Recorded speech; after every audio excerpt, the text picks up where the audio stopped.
জান্নাত। এভাবে গোলাম আজম দোয়া করে, নজরুল মাওলানা ওয়াজ করে, এমন আহমদুল্লাহ ইন্তেকাল হয়, উল্লাপাড়া কাউসারি বউতে মালয়েশিয়া যায়, এত কথা মানুষের কাছে কওয়া যায়। তখন কাউসারি কয় আল্লাহ নবী, নূরের নবী গো, আপনি নবী আমার জীবনের জীবন, আপনি নবী আমার জীবন সাথী, অন্ধকার কবরের বাতি, আপনি ছাড়াই আমার বাঁচে না জীবন। আল্লাহ নবী, নূরের নবী গো, আপনি নবী আমার জীবনের জীবন।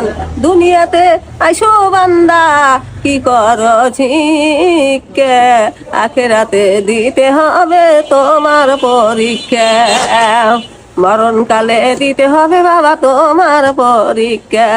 লা ইলাহা ইল্লাল্লাহ, জোরে লা ইলাহা ইল্লাল্লাহ। ইট পাথরে আঘাত করে, ইট পাথরে আঘাত করে, বেহুশ হইয়া যায়, ইট পাথরে আঘাত করে, নবীজি রোজায়।